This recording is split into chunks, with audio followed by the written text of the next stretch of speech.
And action. Welcome to another amazing episode of the Action Podcast. Action packed. Action packed. This is definitely action packed. We got a lot of movies on tap. We're heading into the holiday season, and so they are stacking the movies here for the end of the year. And it's episode 80. On tap today, we have Napoleon, which is out this weekend. So this will be a kind of a newer one you can check out. We'll give our review on that. That's Ridley Scott's new film, starring Joaquin, Vanessa, Kirby. Next, we have Hunger Games, The Ballad of Songbirds and Snakes. This is the prequel to the Hunger Games series. We have The Killer. It's David Fincher's new film that's on Netflix now. We have Thanksgiving, which is directed by Eli Roth. And then next we have Bye Bye Birdie. This is a documentary on Amazon Prime about Barry Sanders. And then next we have Sly, also a documentary that's on Netflix. That's about Sylvester Stallone. Of course. Yep. Yeah. Next we have Dream Scenario. That's the new film starring Nicolas Cage. We'll be checking that one out. And lastly, we have Please Don't Destroy the Treasure of Foggy Mountain. Now, out on the cock. Yeah. So with that, Pete, we're going to get into the number one movie, which is, of course, Ridley Scott's Napoleon. And again, that stars Joaquin Phoenix, Vanessa Kirby. This is, of course, a historical fiction movie about the life of Napoleon. Do you want me to go first, or do you want to go first, Pete? You can go first. That's fine. Okay. So I saw this on opening night on Tuesday, and you know, with Ridley Scott, he's been a little up and down in the latter part of his career. So I didn't really know what to expect out of this film. Am I getting Black Hawk Down, Ridley Scott? Am I getting, Gladiator, which is obviously would be the highest level, or am I getting one of his obscure films that no one saw? And right. So I was definitely pleasantly surprised, I guess you could say, because this is the one thing I went into this film, and this is just like kind of observational, was obviously we all know who Napoleon Bonaparte is. I know a little history on the guy. I'm not an expert on Napoleon by any stretch of the imagination, but I thought about it even before going to the movie. I'm like, we have never seen Napoleon in a movie except what movie, Pete? No,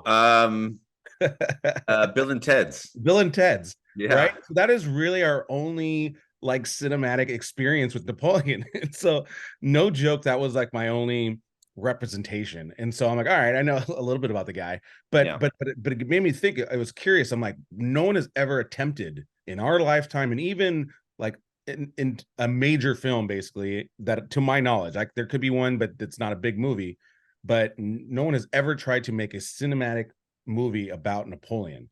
And so, well, what, real quick, if I may, I think what Ridley Scott did here was actually quite brilliant, because you did get that gladiator aspect with these war sequences. However, he could have very easily just told a start to finish biopic of Napoleon. But I think he's really started to focus mainly on the relationship between he and his wife, and what was sort of going on between them that sort of coincided with his rise to power and the failings of France in general, and how they kind of correlate. And I thought that Vanessa Kirby did a great job. I mean, just wow, cold as ice, and yet very comical, and doesn't really care. Anyways, continue. I thought it was really well done. Yeah, same here. So, I mean, ultimately, this movie I thought was really good. This was definitely back to Ridley Scott's wheelhouse and what he does well. And to your point, so I kind of what the brilliance of this film is, they did not try to focus on a brilliant screenplay that's so tightly wound, because I think that's the hard part when you're dealing with a historical figure like Napoleon. You kind of got to pick your poison, if you will, because again, when you're dealing with history, you either just really make up your own stuff and you're just completely throwing away history, or you try and craft what you can out of of the material you have. And I feel like they went with the latter, because again, they focus less so much on Napoleon's pure character versus, again, they kind of focus on the relationship on one side, That's the B story, and then the A story is kind of his, again, rise to power, but also his rise through, dominating Europe, and then with that kind of creating enemies. And I thought this movie moved very well for a 2.5 hour movie. Sure. Again, they kind of lace in the action sequences kind of just perfectly, so you don't stay too much, in this kind of like stale setting. It just kind of moved. I thought it was actually pretty comical too, like you're saying. There was good kind of back and forth with Vanessa Kirby, with Joaquin Phoenix. He had some funny lines. Like this was a very entertaining film. Again, this, don't watch it. I don't know 100% of the history of Napoleon. I'm assuming this is just not the most accurate film in the world. I'm assuming, I know obviously the battles and stuff like that, but I'm assuming they kind of went with entertainment side versus this is the most realistic version of Napoleon you'll ever see. Sure. I mean, they And I think probably that was good. I think that worked for this film. I'm sure there's historical documents, like their letters back and forth, where they can sort of extrapolate sort of an idea about how their relationship was and all this other stuff. But I mean, but you got to really see, and I thought that what a really great focus of this movie was, they didn't spend a lot of time and draw out a lot of the development of Napoleon as a character, and his ruthlessness, his comedy, his determination. He just doesn't back off. His dominance, he tries to exude that dominance over everybody. They do it in pieces, but those pieces are so strong. And Paul, you and I have talked about this in our writing together, where they take a bunch of information and encapsulate it into one little tiny sequence or scene, and it tells you the world, right? Like that's the mark of really great writing. And so I loved that aspect of it. They didn't draw it out. It wasn't like a 3-4 hour biopic that they just kind of spend too much time on one area. There's one scene I think that kind of brings out your point.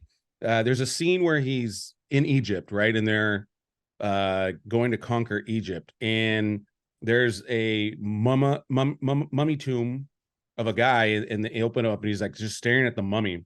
And so obviously Napoleon Bonaparte was super short, and so but again, I don't think Joaquin Phoenix is like super short, so I think there is a couple tricks they often use. I think they use taller actors as well to kind of help with this.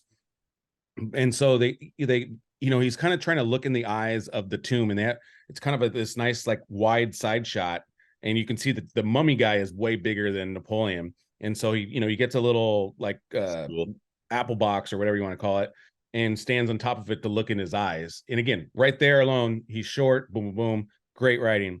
But then also too, like once he's up there, he falters, right? He falters a little bit, and so maybe his confidence wasn't really what it should have been at that time. Yeah, and he's also again staring at the eyes of another ruler, another power. And again, Pete's talking about the insecurity of him, but also that need to want to be the most dominant.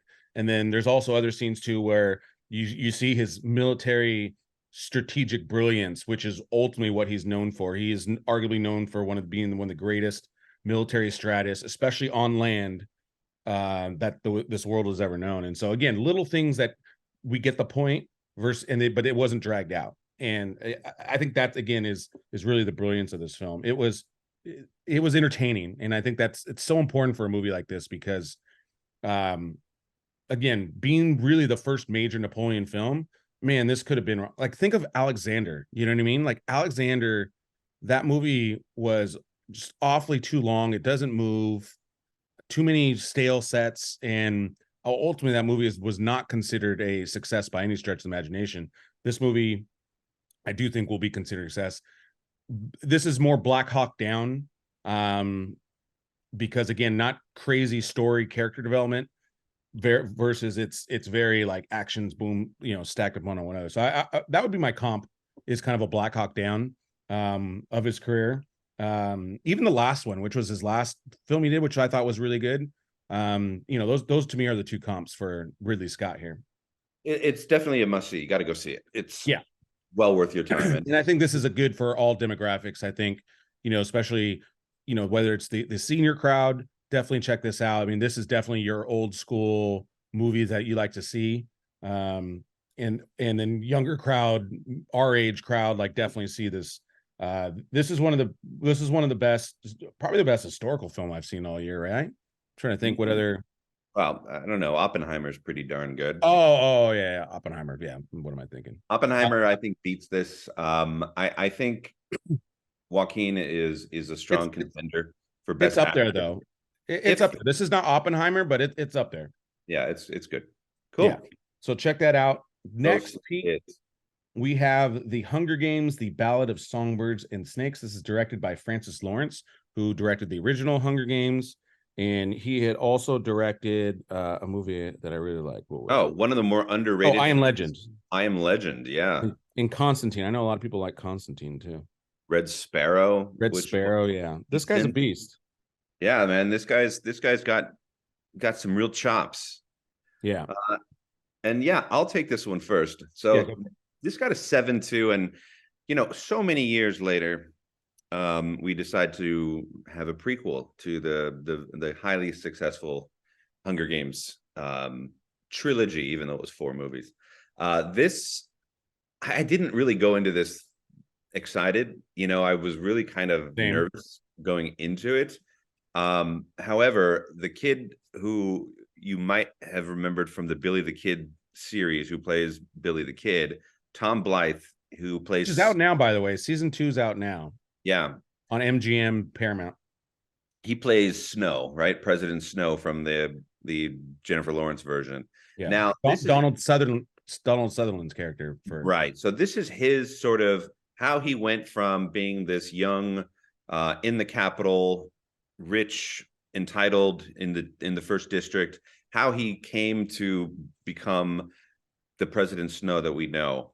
And it also has like not the first Hunger Games ever, but like the 10th installment, but they're still working out all of the details and the kinks and trying to figure out how they keep pushing that forward. Meanwhile, half of society is like, is it necessary? Do we really want it? And so they also have to convince the populace that this is an actual good thing that they should continue with. It could be the last one. Sure, could be the last one.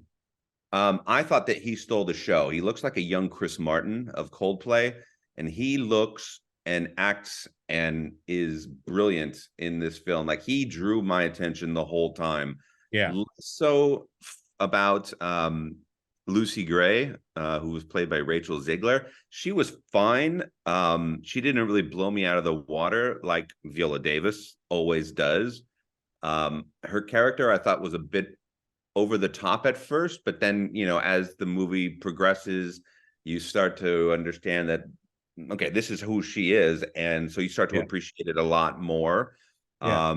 Peter Dinklage is good in it. I think that his character was not as prevalent on screen time, but Tom Blyth is the star of this show. Now, my only critique of this film, because it was very good, and I enjoyed it a lot, and I can't wait for other ones because they have to at this point.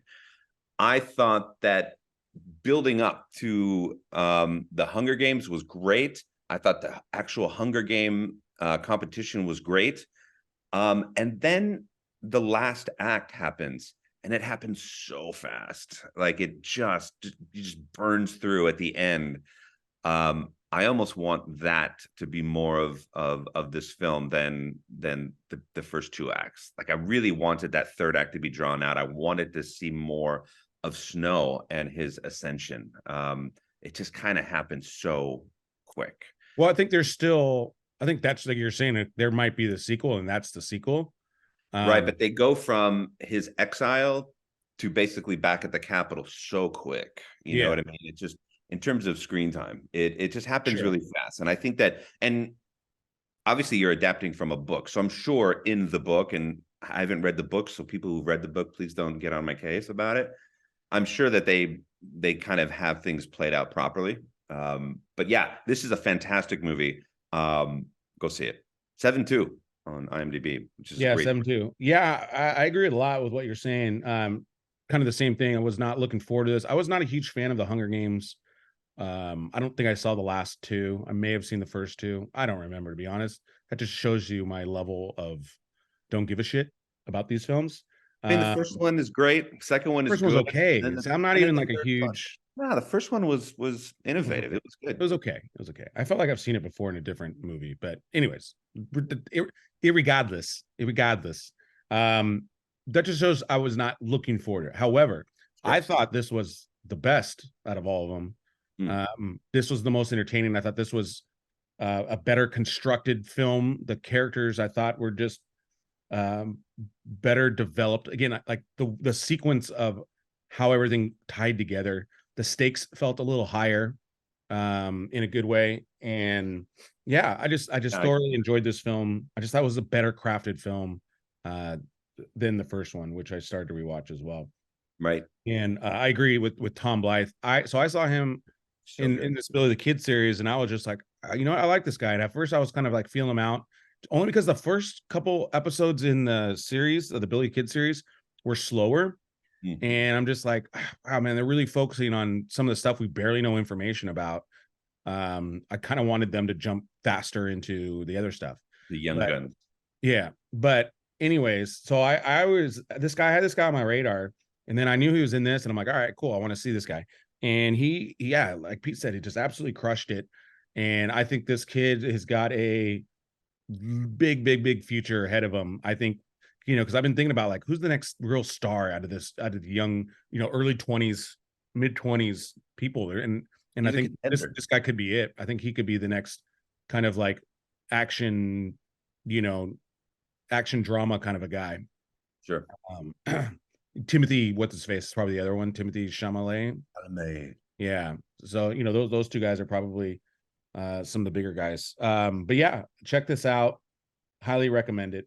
And yeah, if there's another one, I especially if Francis Lawrence is involved, I definitely could be. If he's involved, I'm in. Yeah, for sure. All right, next we have The Killer.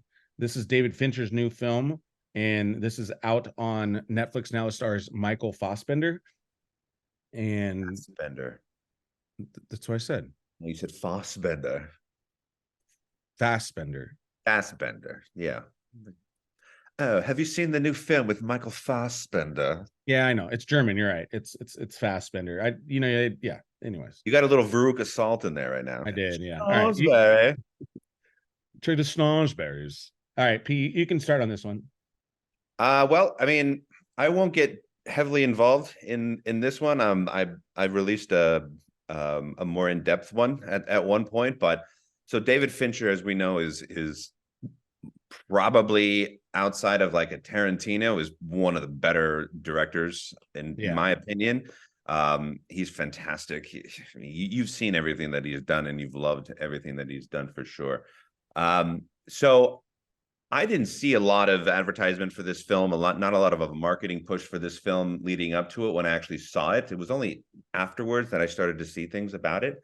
But I really kind of expected one thing and got that, but then I got a whole bunch of other stuff on top of that. So this certainly is a 3-act film. The first act is that it is, you could consider this a slower burn kind of a film, because that first act is a little bit drawn out, but be patient with it, because what he's telling you and what you're going through this first event that takes place, and I won't spoil it, is important. And so absorb everything that he's kind of going through by himself.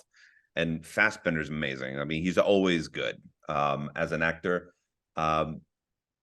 And then it gets into that inciting incident, and then what has to kind of transpire after that. And then it starts to kind of pick up a little bit.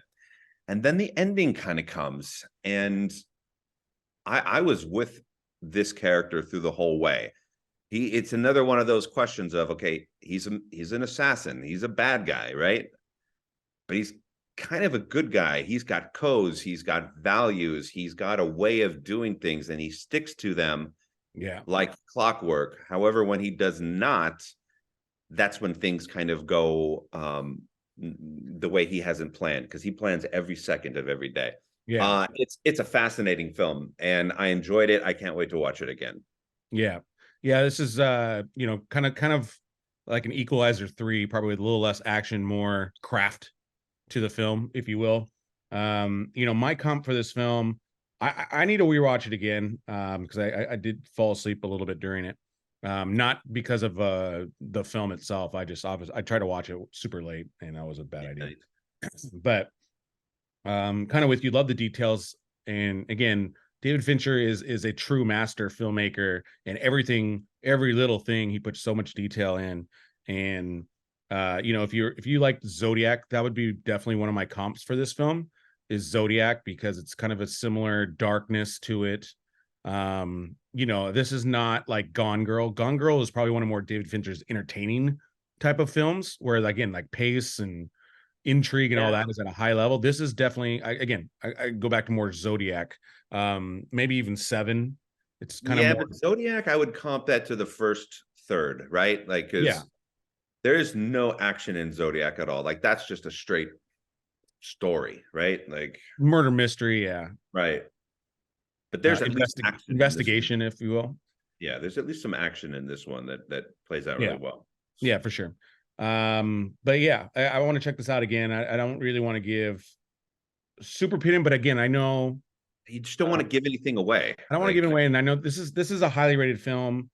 Again, I think if you like David Fincher films, I think you're gonna love this film. This film doesn't disappoint in that area. This movie's not gonna be for everybody. You gotta like, again, those type of genres, the darker, almost noirish type of a film. And that narration, that internal narration, like a Fight Club, where he's talking to you as an audience member about what you're watching him do. It's quite well done. Yeah. So check this out again. It's on Netflix. Highly recommend it, especially because it's on Netflix. You can see this. So check it out. Next, we have Thanksgiving.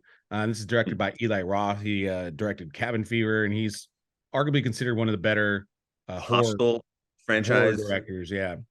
I did not see this one, so Pete, I'll let you take this one over. Okay. So if you guys remember Tarantino's Grindhouse, they had fake trailers in it, and one of them was a Thanksgiving horror film directed by Eli Roth. So Eli Roth directed this little tiny fake trailer in the Grindhouse feature for Tarantino, and now here we are years and years later, and he actually turned this into a film. There's been a million Christmas kind of slasher movies. The one most notably, which I absolutely loved, which was Violent Night, that just came out last year. Yeah, that was great. There's never been a Thanksgiving horror slasher film, and this is sort of like, it's a silly movie. Basically, the premise is there's a Black Friday sale at this guy's supermarket, like a Walmart kind of thing, and it goes horribly wrong, and there's like a stampede, and like a bunch of people were killed, and so from there they go into, and it's set in Plymouth, which is where the original Thanksgiving was supposed to take place. And I think that this was a classic ode to a classic slasher film. It's not over the top gross like some of the death scenes, but Eli Roth is almost a master at actual, what do they call that? Actual effects? What do they call that? Practical effects. Thank you. He's very, very known for his practical effects, and you get all of that with this. Somebody gets bashed in the head with a hammer, you're watching a head get bashed in with a hammer. Nice. And it looks real. It's crazy. Patrick Dempsey and Gina Gershon are in this, and they are getting like the top billing for this because they're like the known stars. But the star of this is a girl named Nell Verlake. She plays the main girl. She was very good. I think she has a career in slasher films, maybe. But it got a 7 on IMDb, which is fantastic. Yeah. It is a really good movie, and it's nice to see a movie like this and for somebody to take a chance with a Thanksgiving slasher movie. And if I had to have one person in the world make it, it would be Eli Roth. And I thought that he did a fantastic job, and I thought that he did the slasher genre a huge service with this film. It's fantastic. if you're looking to have a great time, go and see this. It's not Napoleon, but go and Right. watch it. It's fun. Yeah, I'm definitely probably gonna check it out this weekend. Like you're saying, it looks like a fun time. Like It's a great fun time. It's a yeah, violent night. It's yeah, a fun thing. awesome. All right, next we have Bye Bye Barry. So this is a sports documentary. So for all you sports fans, this is about Barry Sanders, his career, and ultimately why he chose Barry. to walk away from the game. This story is obviously very, very true to me because I am a Detroit Lions fan, and I remember being devastated when Barry Sanders retired. I'd actually seen his last. I always thought I saw his last game. I saw his last home game. Mm. I was actually it was my freshman year of college, and I was coming home from Iowa, and boom. All right, yeah. Well, In 2, 1. no, I'm keeping that in. I was coming home from Iowa, and so, but I wasn't expected to come back. So I ended up driving to Detroit with my dad. We went to go see a Barry Sanders game just because I'm like, hey, I'm already out here. Might as well go see Detroit. So we saw that. They did terrible. They went against the Falcons that year, the Dirty Birds Falcons, who were like 14-2, and they crushed the Lions that day. Barry had one big run, but then the Falcons held him. But anyways, so I was super interested in this movie. And this movie didn't disappoint. I mean, highlights of Barry Sanders. He actually, you get to hear a lot from his dad. Yeah, you get to hear a lot about his dad, his upbringing. And I've read the books. I knew a lot about Barry Sanders, but I still thought this added another level of information that I've never heard before. And this was just excellent. Excellent sports documentary. Highly, highly recommend. Entertaining as hell. And again, you can never go wrong watching Barry Sanders highlights. And so, Yeah. And sports documentaries are funny because a lot of people who aren't into sports look at a sports documentary and think, well, it's just about sports. But so many of them have so many important lessons and values and real heart. And so don't discount a sports documentary if you're not into sports, because they are really truly some of the best stories and more inspirational stories that you can ever hear. Yeah. And what I liked about this, again, even as a fan, there's a couple of like actual games and stuff and footage that I have never really seen because they're not like the bigger games or whatever. And so again, super more in depth than anything ever produced on Barry Sanders. And so I highly recommend for all you people. This is on what? Amazon Prime, yeah. Okay. And then next, let's go Dream Scenario next, Pete. I'm gonna move it up. And that's a new movie starring Nicolas Cage. I've been wanting to see this. I wasn't able to see it because it wasn't playing anywhere near me, but right. Dream Scenario. This was interesting. Like I remember seeing the ads for it, and again, you could catch my other review on this for more in-depth detail. But this is a good movie to watch. It's not a lot of action. It's just really bizarre. It's a great idea. Like, who thought of this idea? It's fantastic. Nicolas Cage is at his best in this film. And lately with Nicolas Cage, I mean, you just never know what you're going to get. He puts out movies like Bruce Willis does at the end of his career, where it's just like, what are you doing?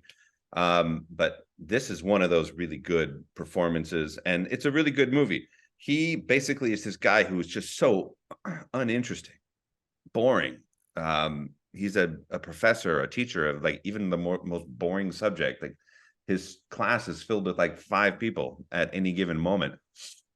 But people, for some reason, he starts appearing in everybody's dreams. Horrible things happen in their dreams, and he's just standing there. He's just a presence in these dream worlds.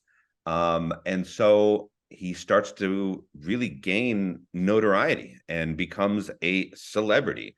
And then things start turning for the worse. And then as you get into the end of the movie, they really kind of bring in this idea of this technology that you could use in order to kind of enter other people's dreams. It's really almost a play on, and it's almost talking about social media in a way, and how you could actually go into people's worlds without even knowing them.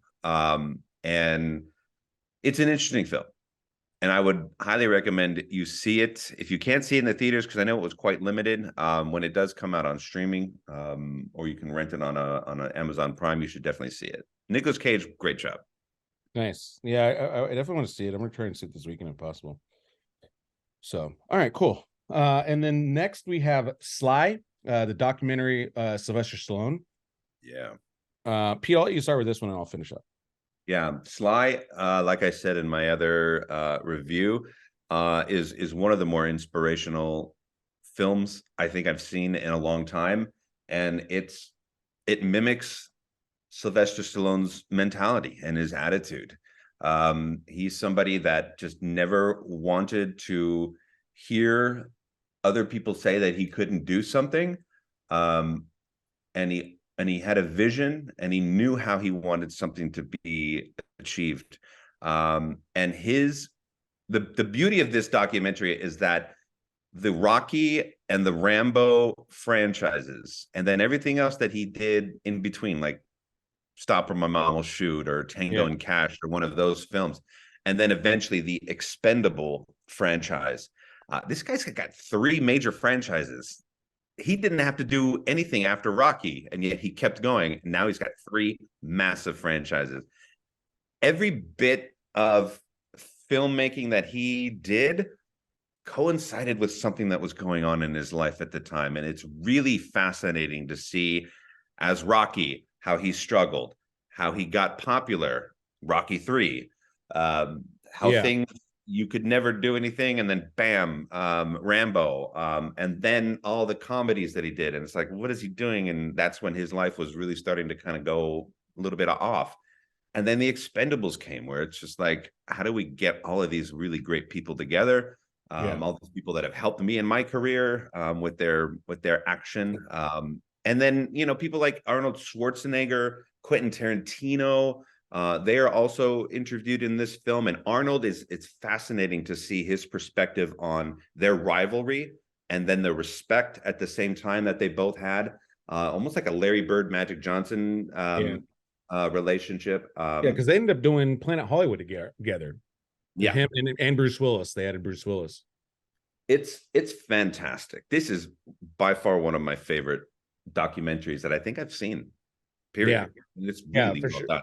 Yeah, I thought it was really well done also. And again, just hearing a little bit more of the behind the scenes stuff about, like you're saying, because he's what a lot of people sometimes just forget is that he was a writer, and he is a writer, and everyone knows him as this action star, and even quote unquote a meathead, or that's the perception.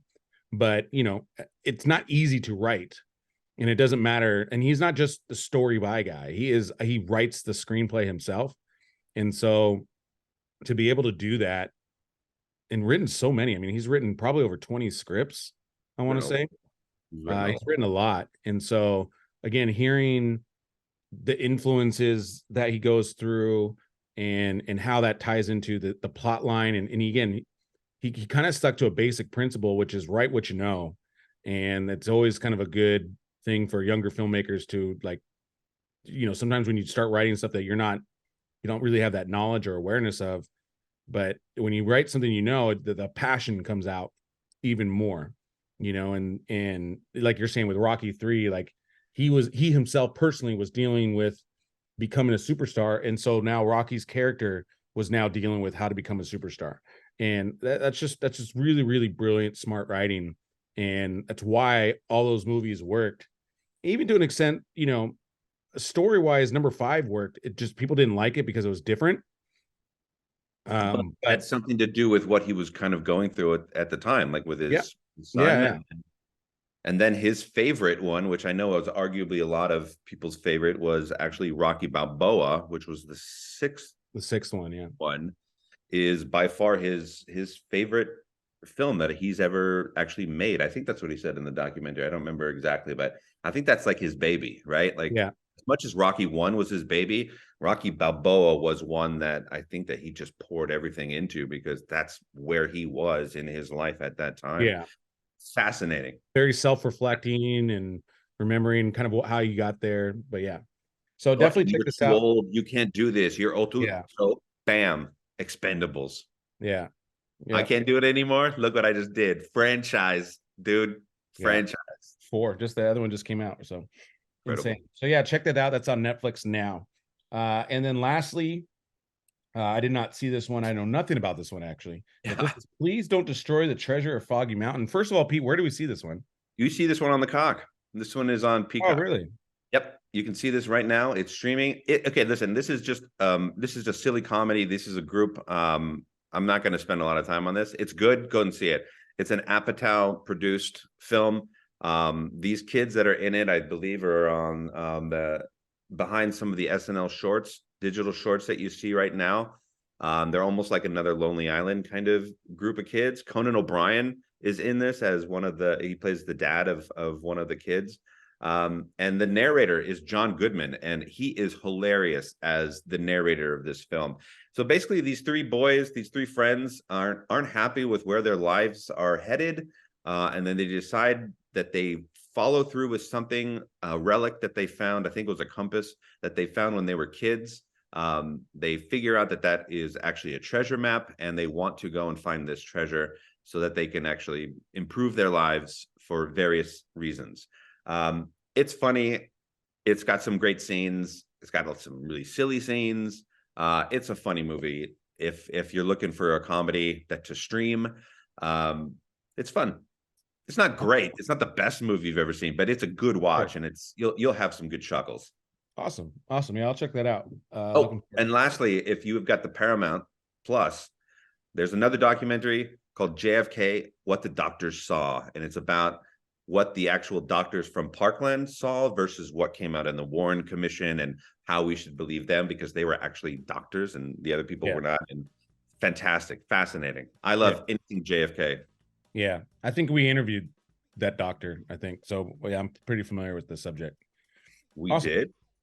Yeah, we interviewed the Parkland doctor, I think, at one point. Where was I? Huh? Well, I was in Texas, I think, when we did it. Yeah. But that's on Valuetainment if you guys want to check that out.